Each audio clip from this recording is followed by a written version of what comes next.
Nous avons quitté Lyon il y a 3 mois pour venir nous installer dans une vieille maison en Corrèze. Une opportunité incroyable. Un grand terrain, un prix dérisoire et en prime, un joli puits en pierre au fond du jardin. Le lieu parfait pour se mettre au vert et profiter d'une vie plus paisible, loin du béton, de la pollution et du brouhaha de la ville. L'ancien propriétaire nous avait simplement avertis de ne pas laisser les enfants s'approcher du puits, car il était profond, instable et qu'il y avait déjà eu des accidents.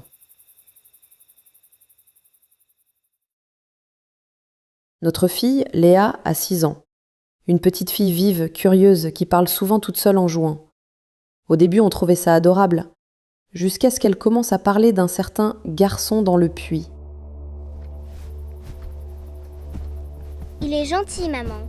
Il me chante des chansons. Quel garçon, ma chérie ? Celui du puits. Il vit dedans, il m'attend pour venir jouer avec lui. Je me souviens avoir souri nerveusement la première fois. Après tout, les enfants inventent souvent des amis imaginaires, non ? Mais un soir, alors que j'allais la coucher, j'ai cru entendre un murmure dehors. Un son doux, presque une berceuse, portée par le vent. Cela venait du jardin. Mon mari m'a dit que je me faisais des idées. Pourtant, lui aussi a fini par remarquer des choses étranges. Le seau du puits qui n'était pas à la même place que la veille, la corde mouillée alors qu'il n'avait pas plu depuis des jours, et parfois de petites empreintes de pas dans la terre tout autour.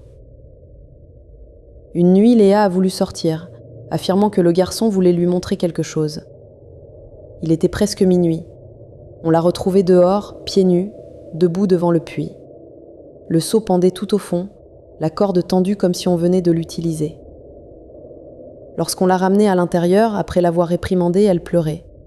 Elle disait que le garçon voulait qu'elle descende pour voir sa maison. J'ai commencé à me poser de sérieuses questions. Depuis combien de temps se livrait-elle à ces expéditions nocturnes ? Que se serait-il passé si elle s'était un peu trop approchée de la cavité ? Le lendemain, j'ai cadenassé la trappe du puits avec une chaîne. Il était hors de question que je prenne le moindre risque avec ma fille. La nuit suivante, les bruits ont recommencé. Des grattements sourds qui semblaient provenir de la trappe en bois, des petits tintements métalliques, et à un moment, une voix d'enfant qui pleure. Faible, plaintive.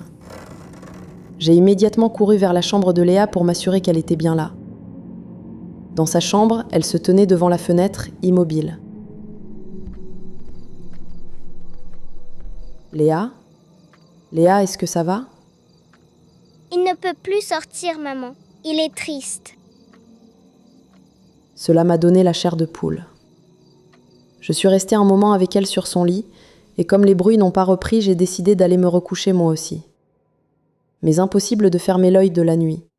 Je n'arrêtais pas de me demander si ce que j'avais entendu dehors était bien réel, ou si j'avais tout imaginé. Le lendemain matin, en voyant mes cernes et mes traits tirés, mon mari s'est agacé de la situation. Il a décidé d'aller inspecter le fond du puits pour en finir avec ces histoires. En début d'après-midi, il a fait tout un remue-ménage dans notre abri de jardin. Il en est ressorti avec une caisse en plastique remplie de tout son matériel d'escalade. Il a enfilé un baudrier, attaché une lampe frontale sur sa tête, puis fixé une corde au chevalet du puits et a commencé à descendre. Le propriétaire n'avait pas menti. La cavité était d'une profondeur abyssale. Si bien qu'au bout de quelques secondes, la lumière sur le front de mon mari n'était plus qu'une luciole perdue dans les ténèbres. Cette vision m'a angoissée. Peut-être qu'il avait sous-estimé le danger à s'aventurer dans ce trou. Il n'avait même pas pris la peine de mettre un casque. Et si la corde lâchait ? J'aurais dû le raisonner, le persuader d'oublier cette histoire. Mais il était déjà trop tard. Il ne devait plus être très loin du fond à présent. En attendant son retour, des flashs de la nuit précédente me sont revenus à l'esprit. Les pleurs d'enfants, les grattements. Du coin de l'œil, j'ai toisé la trappe du puits posée dans l'herbe. Je n'ai pas pu m'empêcher d'aller la soulever pour en examiner le dessous, juste pour me rassurer d'une pensée sombre. Le bois était couvert de griffures, partout et dans tous les sens. comme si quelqu'un avait tenté d'ouvrir la trappe de l'intérieur. Certains traits étaient si profonds qu'on aurait dit qu'ils avaient été creusés par des ongles brisés jusqu'à l'os.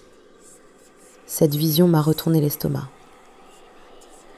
Mon anxiété était à son comble quand soudain la corde s'est mise à s'agiter. Je me suis précipitée au bord du puits. « Chérie, tu m'entends ?» Aucune réponse. « Chérie, est-ce que tout va bien ?» Tout à coup, la corde s'est retendue brusquement, me faisant reculer d'un bond. Je me suis à nouveau penchée au-dessus du trou et j'ai hurlé. « Chérie, si tu m'entends, réponds-moi, merde !» Cette fois, une voix lointaine et réconfortante est remontée de la cavité. « Oui, ne t'inquiète pas, je vais remonter. » Quelques minutes plus tard, mon mari est réapparu à la surface, trempé de sueur, mais avec ses airs du devoir accompli. Le puits était sec, profond d'une vingtaine de mètres, mais il n'y avait rien en bas. Rien à part ce jouet qu'il a sorti de sa poche. Une petite voiture rouge en métal toute rouillée, ayant probablement appartenu à un enfant du passé.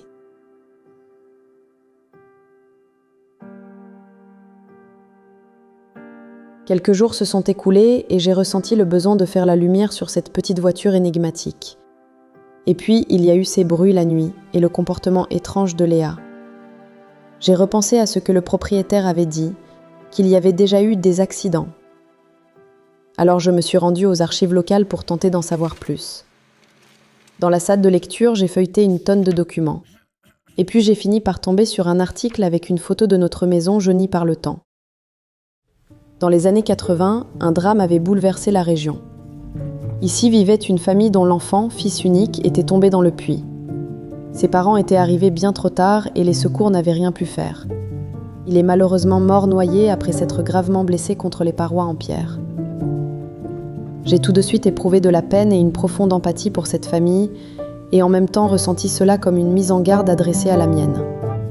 Il fallait que je continue de veiller sur ma fille, à commencer par verrouiller la trappe de ce maudit puits et ne plus jamais l'ouvrir.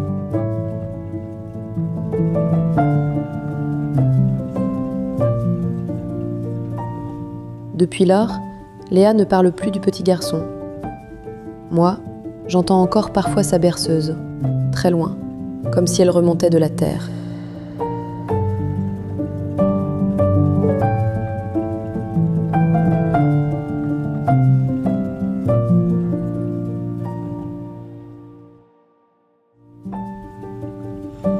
Vous aimez les histoires d'horreur ? Pandémonium a écrit un roman. Retrouvez le lien dans la description.